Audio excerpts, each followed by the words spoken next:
திமுக அதிமுக இரண்டு கட்சியுமே நம்மள ஆண்டு இருக்கிறாங்க. 2026 தேர்தலில் நமக்கு ரெண்டு கட்சியும் வேண்டாம். ஸோ திரு ஜோசப் விஜய் அவர்கள் முதலமைச்சராக வந்தால் நமக்கு ஒரு மிகப்பெரிய மாற்றம் கிடைக்கும் அப்படின்னு மக்கள் ஓட்டு போட்டதாக முதலமைச்சராக பொறுப்பேற்ற பொழுது மாண்புமிகு முதலமைச்சர் திரு ஜோசப் விஜய் அவர்கள் சொல்லியிருந்தார் மக்களை. ஆனால் முதல் சட்டமன்றத்திலேயே அவருக்காக ஓட்டு போட்டவங்களா இருக்கட்டும், அவங்க ஆதரவாளர்களா இருக்கட்டும், எல்லாருமே என்ன எப்படி சப்போர்ட் பண்றது திரு விஜய் அவர்களுக்கு அப்படின்னு தெரியாம திணற ஆரம்பிச்சிருக்காங்க அப்படின்னு தான் சொல்லணும். இது காரணம் என்ன அப்படின்னா, சட்டமன்றத்துல எதிர்கட்சி கேட்கக்கூடிய கேள்விகளுக்கு அவரு பதில் சொல்லாம அதுக்கும் சினிமா மாதிரி டூப் போட்டிருக்காரு அப்படிங்கிற ஒரு காரணம். ரெண்டாவது காரணம், சரி என்னதான் நடக்குது சட்டமன்றத்துல அப்படிங்கிறதை இளைஞர்கள் உற்று நோக்க ஆரம்பிச்சிருக்கூடிய இந்த காலகட்டத்துல 1 மணி நேரம் 50 நிமிஷத்துக்கு மேல சட்டமன்றம் லைவ் கட் பண்ணப்பட்டிருக்கு. இது ரெண்டுக்கும் என்ன காரணம்? திரு ஜோசப் விஜய் அவர்கள் உண்மையில நினைச்சுக்கிட்டு இருக்காரு. டீட்டெயில்டா பார்க்க போறோம் இந்த பதிவுல.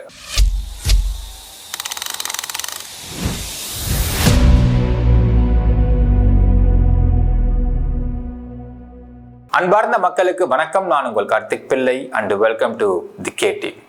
நேற்று ஜூன் 19, 2026 சட்டமன்றம் கூடுகிறது தமிழ்நாட்டில். அப்படி கூடும் பொழுது அதுக்கு முதல் நாள் ஆளுநர் உரை நடத்திருக்காரு. அப்போ இங்க தாவேக்காவுடைய அரசுடைய திட்டங்கள் என்னென்னலாம் செயல்பட்டுக்கிட்டு இருக்கு, என்னென்ன சக்சஸ்ஃபுல்லா போயிட்டு இருக்கு, இன்னும் என்ன பண்ண போறாங்க அப்படிங்கிற மாதிரியான ஒரு உரை கொடுக்கப்பட்டது. ஸோ நேற்று ஆளுநர் உரைக்கு நன்றி தெரிவிக்கும் விதமாக ஒவ்வொரு கட்சி எதிர்கட்சிக்காரர்கள் அப்புறம் சட்டமன்ற உறுப்பினர்கள் எல்லாரும் பேசுவாங்க. ஸோ அந்த ஒரு நிகழ்வு நடந்துகிட்டு இருக்க சமயத்துல 1 மணி நேரம் 50 நிமிஷத்துக்கு மேல லைவ் கட் பண்ணப்பட்டுச்சு. எதனால அப்படிங்கிறது தான் இங்க ஒரு பெரிய கேள்வி, விவாதமாகவே போயிட்டு இருக்கு. அப்ப என்ன நடந்துச்சு இந்த 1 hour 50 minutes அப்படின்னு பார்த்தா, திமுக சட்டமன்ற உறுப்பினரான முன்னாள் டிரான்ஸ்போர்ட் மினிஸ்டருமான திரு சிவசங்கரன் அவர்கள் வெளியே என்ன பேட்டி கொடுக்குறாருன்னா, அதாவது நேற்று நடந்த ஆளுநர் உரை அப்படிங்கிறது எப்படி டைரக்டர் அட்லி அவர்கள் அவருடைய படங்கள்ல மற்ற பழைய படங்கள்லாம் எடுத்து பிச்சு போட்டு சீன்ஸை ஃப்ரேம் பண்ணி அவர் படமா எடுத்து ரிலீஸ் பண்ணுவாரோ, அதே மாதிரி திரு தாவேக்காவுடைய அரசும் திரு ஜோசப் விஜய் தலைமையில திமுக செய்த திட்டங்களை எல்லாம் அவங்க திட்டமாக போட்டு நேற்று ஆளுநர் உரையில பேசியிருக்கிறாங்க அப்படிங்கிற ஒரு மெட்டபரிக்கலான ஒரு விஷயத்த சொல்றாரு. அதற்கு எப்படி பதில் சொல்லணும், என்ன பதில் சொல்லணும் அப்படின்னு லாஜிக்கா எப்படி எதிர்பார்ப்பாங்க? ஒரு ஜோசப் விஜய் அவர்களுடைய ஒரு அபிமானி, ஒரு தொண்டன், ஒரு ரசிகன் வச்சுக்கலாமே, எப்படி எதிர்பார்ப்பாங்க? இப்போ அண்ணன் எந்திரிப்பாரு, எந்திரிச்சு கிடையவே கிடையாது, இதெல்லாம் நீங்க பண்ண தப்பு, இதெல்லாம் நாங்க பண்ணிருக்கக்கூடிய மாற்றங்கள், இந்த மாற்றத்தை நாங்க திட்டமா அறிவிச்சிருக்கோம், இந்த திட்டம் இப்ப செயல்பட்டுக்கிட்டு இருக்கு அப்படின்னு ஏதாவது சொல்வாருன்னு எதிர்பார்ப்பாங்க இல்லைங்களா? அவர் சொல்லல. அவருக்கு பதிலாக ஒரு டூப் படத்துல டூப் போடுற விதமாக பாத்தீங்கன்னா, மாண்புமிகு பள்ளிக்கல்வித்துறை அமைச்சரான ராஜ்மோகன் அவர்கள் எந்திரிச்சு பதில் சொல்றாரு. அவரு தான் பேசுறாரு. இப்ப அவரு என்ன பேசினாரு?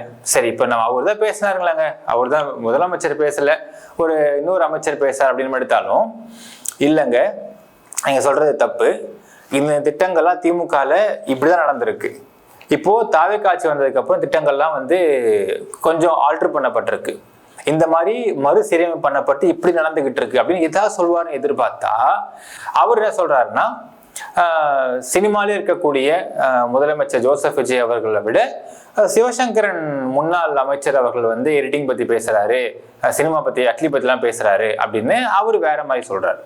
இப்ப நம்ம அல்டிமேட்டா பாத்தீங்கன்னா மக்களுக்கு, எப்பா இப்ப திட்டங்கள் தாவேக்கா செஞ்சு அறிவிச்சிருக்காங்க இல்லைங்களா, அது உண்மையா பொய்யா, அது திமுக திட்டமா இல்ல தாவேக்காவின் திட்டமா அப்படிங்கிறதுக்கான எந்த ஆன்சரும் நமக்கு கிடைக்கவே இல்லை. சரி, இது ஒரு பக்கம். இன்னொரு பக்கம் பாத்தீங்கன்னா, விளாத்திக்குளம் வழக்குல என்ன நடந்துச்சு அப்படிங்கிற சட்டம் ஒழுங்கு பிரச்சனையை பத்தி ஒரு கேள்வி எழுப்பப்படுது. அந்த கேள்வி எழுப்பப்படும் பொழுதும் அவர் எந்திரிச்சு திரு ஜோசப் விஜய் அவர்கள் முதலமைச்சர், மாண்புமிகு முதலமைச்சர் அவர் எந்திரிச்சு பதில் சொல்லாம அதற்கும் டூப் போடும் விதமாக திரு ராஜ்மோகன் அவர்கள் எந்திரிச்சு பதில் சொல்றார். சொல்லும்போது திமுக காரங்க சொல்றாங்க, நீங்க பேசாதீங்க, அவரு பேசட்டும், சட்டம் ஒழுங்குடைய அமைச்சர் யாரு, ஹோம் மினிஸ்ட்ரி யாரு கையில இருக்கு, முதலமைச்சர் கையில தான் இருக்கு. ஸோ முதலமைச்சர் பேச சொன்ன உடனே அதுக்கு திரு ஆதவ் அர்ஜுனா அவர்கள் எந்திரிச்சு பதில் சொல்றாரு, அவர் எப்ப பேசும் அப்படி அப்ப பேசுவாருங்க, அவரு 5 நிமிஷம் தான் பேசினாரு கொளத்தூர் தொகுதியில, அதுக்கு என்ன ஆச்சுன்றதை நீங்க பார்த்துருப்பீங்க அப்படின்னு சொல்றாரு. அப்போது திமுக காரங்கள சட்டமன்ற உறுப்பினர்களாக வந்து சத்தம் போட கூச்சல் போட ஆரம்பிக்கிறாங்க. ஏன்னா என்ன கேள்வி கேட்ட கேள்விக்கு மேலே பதில் சொல்லுங்க, ஏன் சம்பந்தமே இல்லாமல் நீங்க பேசுறீங்க அப்படின்னு பேசியிருப்பாங்க. இப்ப இதே வார்த்தையை தான் திரு ராஜ்மோகன் பேசியிருப்பாரு கொஞ்ச நேரத்துக்கு முன்னாடி. எப்படின்னா நீங்க வந்து சம்பந்தமே இல்லாம என் அட்லியை பத்தி இழுக்கிறீங்க அப்படின்னு கேட்டிருப்பாரு. இப்போ அது வந்து இவங்க அப்ளிகபிள் கிடையாதா அப்படிங்கிற அடுத்த ஒரு கொஸ்டின் இருக்கு. ஆனா இவங்க என்ன சொல்றாங்கன்னா, இவர் என்ன சொல்லியிருப்பாரு ஆதவர்ஜுன் அவர்கள் அப்படின்னு பார்த்தோன்னா, 5 நிமிஷம் தான் வந்து எங்க தலைவர் பேசினாரு, அதுக்கே குளத்துல என்ன ஆச்சுன்றீங்க பார்த்துருப்பீங்கன்ற மாதிரி பேசும்பொழுது திமுக காரங்க சொல்றாங்க, எங்க நீங்க எங்களை சொல்றீங்க, பட் நீங்க எப்படி சமன்மையெல்லாம் பேசிட்டு இருக்கீங்க? நான் கேட்ட கேள்வி என்ன, சட்டம் ஒழுங்கு பிரச்சனை, இதை யார் பார்க்கணும்? முதலமைச்சர் தான், அவர்கிட்ட தான் அந்த ஒரு டிபார்ட்மெண்ட் இருக்கு. ஸோ அவர் தான் துறையை பார்த்துட்டு இருக்காரு. அவர் பதில் சொல்லி கேட்கும் பொழுது இது அப்படியே கூச்சலா மாறுது. இப்போ இதை எதிர்த்து தாவேகா தரப்புல இருந்து பார்த்தீங்கன்னா அங்க ஒரு 100 பேர் எழுச்சி நிற்கிறாங்க, இங்க திமுக எம்எல்ஏ எழுச்சி நிற்கிறாங்க, எல்லாம் மாத்தி மாத்தி கத்துறாங்க. கத்திட்டு அந்த இடத்துல பார்த்தீங்கன்னா ஏன்னு ஒருமையில எல்லாரும் மாத்தி மாத்தி கத்திட்டு இருக்க சமயத்துல ராயபுரம் எம்எல்ஏவான விஜய் தாமு, தாவேகாவை சேர்ந்த சட்டமன்ற உறுப்பினர், அவர் அங்கிருந்து பின்னாடி இருந்து அடிக்க வர மாதிரி எந்திரிச்சு ஃப்ரண்ட்ல வந்தாரு அப்படிங்கிறது விஷயத்தை எதுவுமே லைவ் பண்ணப்படலை, லைவ் கட் ஆயிடுச்சு.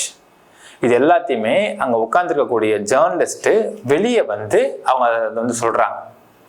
அவங்க லைவ் போடுறாங்க அவங்களுடைய சேனலுக்கு பேசி, இந்த மாதிரிலாம் நடக்குது இங்க பரபரப்பா போயிட்டு இருக்குன்னு அவங்க லைவ் போடுறாங்க. இப்போ இது நேத்தி நடந்த சம்பவம் மக்களே. அப்படியே கொஞ்சம் முன்னாடி ஷிஃப்ட் ஆகலாம். 18th ஜூன் அந்த சட்டமன்றத்துல ஆளுநர் உரை நடந்து முடிஞ்சவுடனே திரு ராஜ்மோகன் அவர்கள் மாண்புமிகு பள்ளிக்கல்வித்துறை அமைச்சர் என்ன பண்றாருன்னா வந்து பிரஸ் சந்திக்கிறாரு. பிரஸ்ஸை பார்க்கும்போது சொல்றாரு, திமுக அதிமுக பண்ண எந்த தப்பையும் நாங்கள் பண்ண மாட்டோம். முக்கியமா திமுக அரசு பார்த்தீங்கன்னா ஆல்மோஸ்ட் ஒரு வருஷத்துக்கு மேலே லைவை ஸ்டாப் பண்ணாங்க, நாங்கள் லைவை முழுசா போடுவோம்னு சொல்லிட்டு ஒரு உத்தரவாதம் கொடுத்து பேட்டி கொடுத்துருக்காரு. அந்த வாக்குறுதியை ஒரு நாள் நிறைவேற்ற முடியல, நேற்று லைவ் ஸ்டாப். சரிங்க, இப்போ இந்த லைவ் ஸ்டாப் ஆனதை பற்றி ஏன் ஸ்டாப் ஆச்சு அப்படிங்கிறத நேற்று எல்லா தொலைக்காட்சி விவாதம் போயிட்டு இருக்கு. அந்த விவாதத்தில் தாவேகாவை சேர்ந்த ஆல் இண்டியா ஸ்போக்ஸ் பர்சனான ஃபிலிக்ஸ் ஜெரால்டு பேசும்பொழுது என்ன முட்டு கொடுக்கறதுன்னு தெரியாம என்ன பேசியிருக்காரு அப்படிங்கறத நீங்களே பாருங்க. நீங்க செய்யறீங்க மகிழ்ச்சி, ஸ்பீக்கர் கேரண்டி பண்ணிருக்காரா இல்லையா? ஏன் அது நடக்கல? இருங்க, இந்த நான் சொல்றது இந்த டெக்னாலஜி கொண்டு வரணும்ல. இது தெரியாம நேத்தியே ராஜ்மோகன் சொல்லணும். இது என்னங்க இது? அப்படி சொல்லப்பட்டது நானும் பார்த்தேன்.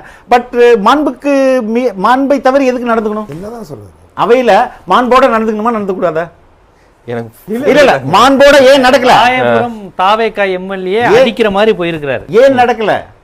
அங்க இருந்த செய்தியாளர்கிட்ட இருந்து செய்தி வந்திருக்கு. ராயபுரம் எம்எல்ஏ அந்த ஆட்டோ ஓட்டுநர்னு சொன்னாங்க இல்லையா, அவர் டிவில பார்த்தாரா? டிவில தான் கட் பண்ணியாச்சு. நம்ம ஃப்ளோர்ல இருந்து நம்ம ஜர்னலிஸ்ட் தகவல் நீங்க கேட்டு பாருங்க. ராயபுரம் எம்எல்ஏ அடிக்கிற மாதிரி வந்திருக்காரு ஜர்னலிஸ்ட் அவையில. ஜர்னலிஸ்ட் இது ராயபுரம் எம்எல்ஏ வந்து அவர் முடிச்சிட்டு அப்புறம் பேசுங்க. நம்ம விஜயகாந்த் அவர்கள் நாக்குறுத்தி சண்டை போடுறாரு. டிஎம்கே எம்எல்ஏஸ் ஜெயலலிதாவை அடிச்சு புடையெல்லாம் கிழிச்சிருக்காங்க.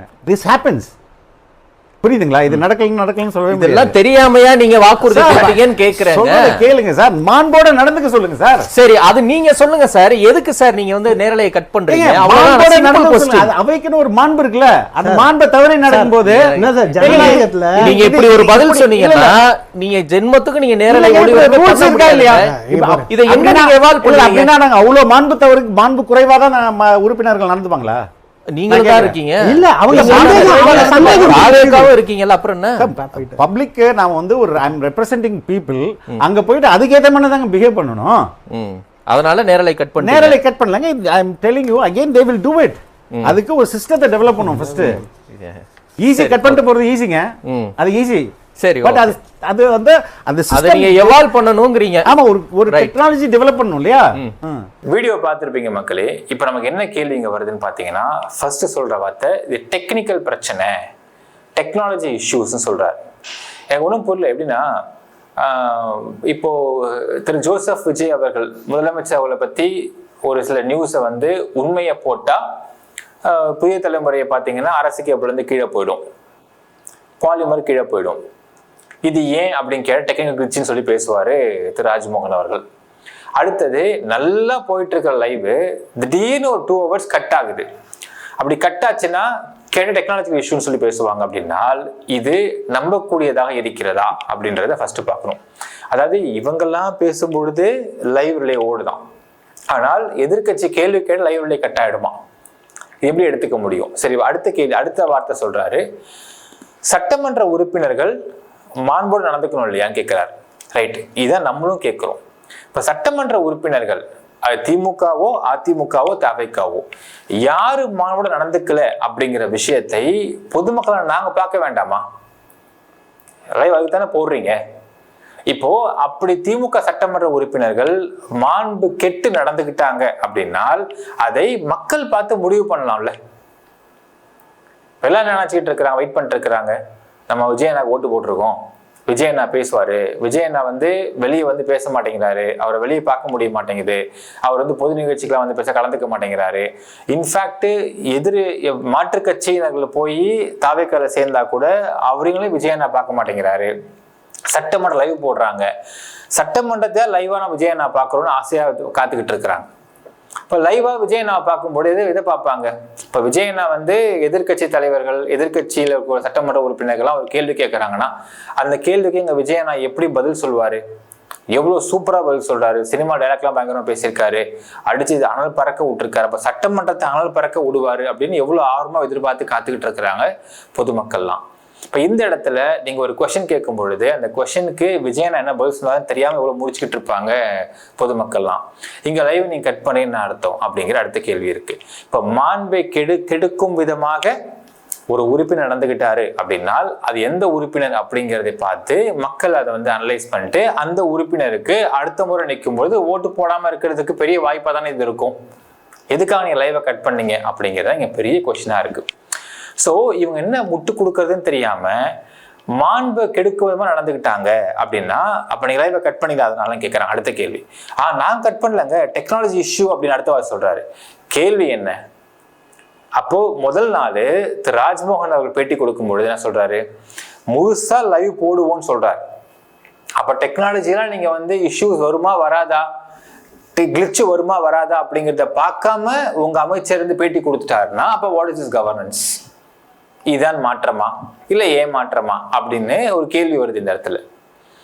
ஸோ இதெல்லாம் வச்சு பார்க்கும் பொழுது மக்களே நமக்கு ஒரு சில விஷயம் என்ன தோணுது இந்த இடத்துல அப்படின்னா, முதல் விஷயம் இது எப்படி புரிஞ்சுக்கிறது நம்ம பார்ப்போம். கொஞ்சம் நம்ம ஆரம்பத்தில் அனலைஸ் பண்ணி பார்க்கறதுக்கு முன்னாடி நமக்கு ரீசெண்டாக ஒரு சோர்ஸ் மூலமா கிடைச்ச ஒரு முக்கியமான தகவலை பற்றி இங்கே பகிர்ந்துக்க விரும்புகிறேன். அதாவது தமிழக முதலமைச்சர்கள் யாராக இருந்தாலும் அவர்களை ஹாலிடேவோ லீவோ சண்டேவோ எந்த ஒரு பாரபட்சமும் இல்லாமல் இன்டெலிஜென்ஸை பார்க்கக்கூடிய காவல்துறையில் உயர் அதிகாரிகள், அது ஐஜியோ டிஜிபியோ ஏடிஜிபியோ யாராக இருந்தாலும் அவங்க 1 மணி நேரம் ஒரு ரிப்போர்ட் கொடுப்பாங்க. ஃபர்ஸ்ட் ரிப்போர்ட் கொடுத்து 1 மணி நேரம் சிஎம்ஐ மீட் பண்ணுறதுக்கான ஒரு புரோட்டோகால் ஒன்று இருக்குன்னு சொல்லுவாங்க. முன்னாள் முதலமைச்சர் ஜெயலலிதா அவர்களாக இருக்கட்டும், கலைஞராக இருக்கட்டும், ஜெயலலிதா அம்மா பேசப்ப சொல்கிறாங்க, ஜெயலலிதா அம்மா இன்டெலிஜென்ஸ் ரிப்போர்ட் கையில் கிடைச்ச உடனே உட்காந்து 1 hour படிப்பாங்களாம். படிச்சுட்டு நைட்டு 12 மணி ஆனாலும் இன்டோட ஹெட்டை வீட்டுக்கு கூப்பிடுவாங்களாம், வர சொல்லி இது என்ன பிரச்சனை என்னன்றதை விரிவாக கேட்பாங்களாம் படித்ததுக்கு அப்புறம். இப்போ இதில் என்ன செய்யலாம், என்ன பண்ணால் கரெக்டாக இருக்கும் அப்படிங்கிறத டிஸ்கஸ் பண்ணிட்டு, இன்ஃபேக்ட் ஜெயலலிதா அவர்களுக்கு முன்பாக ஒரு வளையம் போட்டு அந்த வளையத்துக்குள்ள சசிகலா அவர்கள்லாம் இருந்தாலும் இன்டர் ரிப்போர்ட்டை மட்டும் யாரையும் பார்க்க விட மாட்டாங்களாம். டைரக்டா இவங்களே வாங்கி அதை படிச்சுட்டு இன்டோடைய ஹெட் டைரக்டா இவங்களே கூப்பிட்டு பேசுவாங்க அப்படின்னு அவங்க பத்திரிகையாளர் சொல்லியிருக்காரு. என்னன்னா நைட்டு 12:30 மணி ஆகுமா அந்த இன்டோடைய மீட்டிங் முடிச்சுட்டு இது என்ன பண்ணலான்றதை சொல்லிட்டு அங்கிருந்து அந்த கன்சர்ன் டிஸ்ட்ரிக்டோட கலெக்டருக்கோ கால் பண்ண சொல்லி அங்கிருந்து ஒரு இன்ஸ்ட்ரக்ஷன்ஸ் கொடுப்பாங்களாம் இந்தம்மா. ஸோ இன்ட் ரிப்போர்ட் அப்படிங்கிறதை எவ்வளவு நுணுக்கமாக எவ்வளவு சீரியஸாக பார்ப்பாங்க முன்னாள் முதலமைச்சர் எல்லாருமே அப்படிங்கிறத பற்றி அவர் விவரிச்சிருந்தார். இப்போ இந்த coming to the present situation, இந்த இன்டெலிஜென்ஸ் ரிப்போர்ட் அப்படிங்கிறதை திரு சி ஜோசப் விஜய் அவர்கள்கிட்ட அது போகுதா அப்படின்னு ஒரு கேள்வி கேட்டால் அவங்க ஒரு பெரிய கொஸ்டின் மார்க் இருக்குன்றாங்க. இன்டெலிஜென்ஸ் ரிப்போர்ட்டை இல்லைங்க நாங்கள் சிஎம்ஐ பார்த்து கொடுக்கணும், சிஎம்ஐ வந்து பார்த்து கொடுத்து பேசணும் அப்படின்னு சொல்லும் பொழுது, சார் நான் பார்த்துக்கிறேன் சார், நான் சொல்லிக்கிறேன் சார் தலைவர்கிட்ட, நான் பார்த்துக்கிறேன் சார், நான் செஞ்சுக்கிறேன் சார், நான் இன்ஃபார்ம் பண்ணிடுறேன் சார் அப்படின்னு நடுவில் ஒரு மாண்புமிகு அமைச்சர் தடுக்கிறாரு அப்படிங்கிற ஒரு நியூஸும் நமக்கு வருது. அது யாருனால் திரு ஆதவ் அர்ஜுனா அவர்கள் அப்படிங்கிற நியூஸ் வருது. இது இல்லைன்னா அவர் மறுக்கட்டும். அதாவது இன்டெலிஜென்ஸ் ரிப்போர்ட் அப்படிங்கிறதை சிஎம் கிட்ட போய் கொடுக்கறதுக்கு கூட நடுவில் ஆதவ் அர்ஜுனா அவர்கள் தடுக்கிறாரு, அதை இவரே பார்த்துக்கிறாரு, நான் சொல்லிடுறேன்னு சொல்றாரு அப்படிங்கிற ஒரு தகவல் இன்னைக்கு பரவலா பேசப்பட்டுக்கிட்டு இருக்கு. இது நமக்கு ஒரு சோர்ஸ்ல கிடைக்கிற ஒரு தகவலாகவும் இருக்கு. இது இல்லைன்னா அவர் அதை மறுத்துட்டோம். இப்போ அடுத்த ஒரு கொஸ்டின், இன்ட் ரிப்போர்ட்டை கூட திரு சிஎம் அவர்கள் பார்த்து டிஸ்கஷன்ஸ் போகலை அப்படின்னால், அப்போ தமிழ்நாட்டில் நடக்கக்கூடிய சட்டம் ஒழுங்கு பிரச்சனை, மற்ற போராட்டங்கள் இதெல்லாம் எப்படி சிஎம் காதுக்கு போகும்? எவ்ரிடே 1 hour இன்ட்டு கூட உட்காந்து இவங்க டிஸ்கஷன் போகணுன்றது புரோட்டோகால். அந்த புரோட்டோகால் ஃபாலோ பண்ணப்படுறது கிடையாதா அப்படிங்கிற நெக்ஸ்ட் கொஸ்டின் இருக்கு. இப்போ இன்னொரு விஷயம் பார்க்கலாம். இப்போ தமிழ்நாட்டில் தாவேக்கா ஆட்சி அமைஞ்சதுக்கு பிறகு பார்த்தீங்கன்னா தினம் தினம் பாலியல் குற்றங்கள் அதிகமாயிட்டு தான் இருக்கு. தினம் தினம் போராட்டங்கள் போயிட்டு இருக்கு. இப்போ யோசிச்சு பாருங்க மக்களே, போன ஆட்சியிலையோ முந்தின ஆட்சியிலையோ ஒரு போராட்டம் நடந்தாலே அந்த போராட்டம் பூதாகரமாக இங்க பேசப்படும். இப்போ நிறைய போராட்டம் நடந்துகிட்டு இருக்கு, எதுவுமே பூதாகரமா பேசப்படுறது கிடையாது. ஆனா இன்ட்ரி போட்டு அது இருக்கும். இப்போ அந்த இன்ட்ரி போட்டு சிஎம் கிட்ட போகும்போது இது என்னங்க போராட்டம், ஏன் பண்றாங்க, எதுக்கு பண்றாங்க, என்ன காரணம், என்ன கேஸ், அது என்ன பிரச்சனை, இதையெல்லாம் திரு ஜோசப் விஜய் அவர்கள் முதலமைச்சர் அவர்கள் காதுக்கு போயிருந்தால் அந்த போராட்டத்தை உடனடியா ஸ்டாப் பண்ணப்படுறதுக்கோ இல்லை அவங்க கோரிக்கை நிறைவேற்றுறதுக்கோ அவங்க ஒரு அமைச்சர் அனுப்பியிருப்பாரா? இப்போ அந்த அமைச்சர் அங்கே போனால் ஃபுல் ப்ரெஸ் அங்கே போகுமா? இப்போ அங்கே ஒரு போராட்டம் நிவர்த்தி பண்ணப்பட்டுருச்சு, சமாதானம் பேசப்பட்டப்பட்டுருச்சு அப்படிங்கிற நியூஸ் வெளியாக இருக்குமா? இப்படி இதுவரைக்கும் பல செய்திகள் வெளியே வரலாம். இப்போ என்ன அர்த்தம்? அப்போ எந்த ஒரு தகவலும் திரு ஜோசப் விஜய் அவர்கிட்ட போறது இல்லையா அப்படின்ற ஒரு சந்தேகம் வருது. இப்போ அடுத்தது என்ன செட் ஆஃப் கொஸ்டின் வருதுன்னு பாருங்க. அவரு ஆட்சிக்கு வர்றதுக்கு முன்னாடியே பார்த்தீங்கன்னா திரு என் ஆனந்த் அவர்கள் பேசியிருப்பாரு, நாங்கள் எல்லா இடத்துக்கும் வந்து விஜய் அவரை தலைவரை கூட்டு வர முடியாதுங்க, அவரை கூட்டிட்டு போறது அப்படிங்கிறதே ஒரு பெரிய போராட்டமா எங்களுக்கு இருக்குன்னு சொல்லி பேசியிருப்பாரு. நீங்க பிரச்சாரத்துல பார்த்தீங்கன்னா பெருசா திரு விஜய் அவர்கள் பிரச்சாரத்தை எல்லா டிஸ்ட்ரிக்டும் கவர் பண்ணாரு, ஒவ்வொரு டிஸ்ட்ரிக்டையும் போயிட்டு எல்லா மக்களையும் பார்த்து பேசினாரு அப்படிங்கிற எந்த ஒரு நியூஸுமே கிடையாது. அவர் லிமிட்டடா மட்டும் தான் பார்த்தாரு, கம்மியா தான் பேசினார். மூணாவது விஷயம், முதலமைச்சர் ஆனதுக்கு அப்புறம் அவர் சொன்ன ஒரு வார்த்தை, இங்க ஒரே பவர் சென்டர் தான், அது நான் மட்டும்தான் அப்படின்னு சொன்னார்.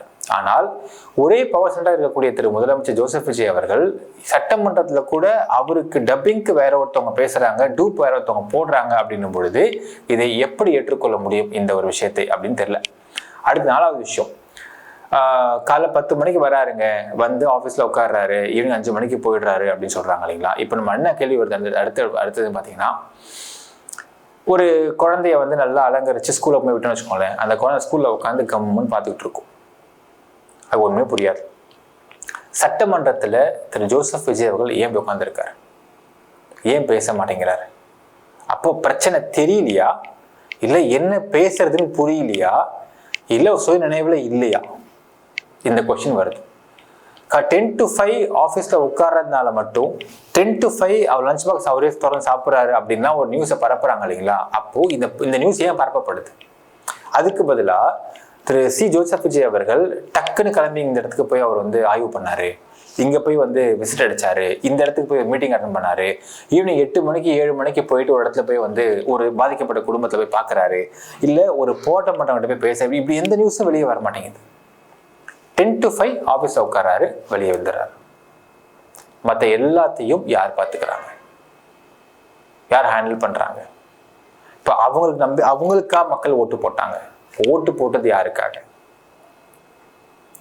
இன்ஃபேக்ட் மாற்றுக் கட்சியினர் போய் சேர்றாங்கனால் அவர்களையும் திரு ஜோசப் விஜய் அவர்கள் பார்ப்பது கிடையாது. அதையும் 2 பேர் தான் ஹேண்டில் பண்றாங்க, ஒன்று என் ஆனந்த் அவர்கள், இன்னொன்று ஆதவ் அர்ஜுனா அவர்கள். ஸோ எதுக்குமே இவரை முன் காட்ட மாட்டேங்கிறாங்க அப்படின்னால் இது என்ன மாதிரி ஸ்ட்ராட்டஜி, இது எங்க போய் முடிய போகுது? இதுதான் இன்றைக்கு மக்களிடத்தில் எழுப்புள்ள மிகப்பெரிய கேள்வியா இருக்கு. ஒரு லைவ் போட்டால் தானேங்க வந்து அவர் எப்படி ஹேண்டில் பண்றாருன்ற பொறுத்து மக்கள் வந்து அவருடைய நிலைமையை புரிஞ்சுப்பாங்க. ப்ரெஸ்ஸை மீட் பண்ணுறதில்ல, ப்ரெஸ் மீட் ஆர்கனைஸ் பண்ணுறதில்ல, பத்திரிகை கேட்குற கேள்விக்கு வந்து தவிர்த்துடுறாரு, கேள்வி அவர்கிட்டே வர மாட்டேங்கிறாரு. மக்கள் எங்கே பார்த்து அவருடைய கவர்னன்ஸை புரிஞ்சுக்க முடியும்? சட்டமன்றத்தில் தட் ஸ்டூட்னஸ். அப்போ இந்த ஸ்டூட்னஸும் அவரிடத்துல இல்லை அப்படின்னால் அவரை பொம்மையாக வைத்துக்கொண்டு நீங்கள் ஃப்ரண்ட் எண்டில் வச்சுக்கோங்க, பேக் எண்டில் ஃபுல்லாக வேற ஆள் நாங்கள் பார்த்துக்குறோம் அப்படின்னு ஒரு டீம் ஒரு கவர் பண்ணி பார்த்துக்குது எல்லாத்தையும் அப்படின்னால் இப்போ மக்கள் யாருக்கு ஓட்டு போட்டாங்க? அப்போ என்ன ஆட்சி பண்றவரு, என்ன ஆள போறவரு, நான் ஓட்டு போட்டவரு திரு சி ஜோசப் விஜய் அப்படின்னா அவர் தானே பதில் சொன்ன எதிர்பார்ப்பேன். அவருக்கு பதிலாக மற்றவங்க ஆட்சி பண்றாங்க, அவரை ஃப்ரண்ட்ல சும்மா பொம்மையா நிப்பாட்டி வச்சுக்கிறாங்க அப்படின்னால் அப்போ இது என்ன மாதிரி ஆட்சி அப்படிங்கிற கொஸ்டின் இன்றைக்கு தாவீதுக்கு ஓட்டு போட்டவங்க கேட்க ஆரம்பிச்சிட்டாங்க. ஸோ ஆட்சிக்கு வந்த ஒரு மாதத்துக்குள்ளாக இந்த சாயம் வெளுத்துருச்சு அப்படின்னு தான் பார்க்கணும். இப்போ அடுத்தது மண்டே நடக்க போகிற சட்டமன்றம் லைவ் வெளியே ஃபுல்லாக ஓடுமா? ஏன்னா கேள்வி பதில் இருக்கு, எதிர்கட்சிகள் நிறைய கொஸ்டின்ஸ் வச்சிருக்காங்க அப்படின்னு நம்ம கேள்விப்படுறோம். இப்போ லைவ் வெளியே கட் பண்ணப்படுமா இல்லை லைவ் வெளியே போடுவாங்களா தெரியல. ஸோ இந்த ஆட்சி எப்படிப்பட்ட ஆட்சி அப்படிங்கிறது ஒரு மாதத்திற்குள் திரு சி ஜோசப் விஜய் அவர்களுடைய சாயம் வெளுக்கப்பட்டிருக்கு அப்படிங்கிறதை மக்கள் எப்படி புரிஞ்சுக்கிறாங்க அப்படிங்கிறது எல்லாத்தையுமே வரக்கூடிய தேர்தல்கள் நம்ம தெரியுன்றதை பார்க்கலாம். ஸோ அது வந்து பை எலெக்ஷனாக இருக்கலாம், இல்லை லோக்கல் பை எலெக்ஷனாக கூட இருக்கலாம். மக்களே எனக்கு கமெண்ட்ல மென்ஷன் பண்ணுங்க. நன்றி, வணக்கம்.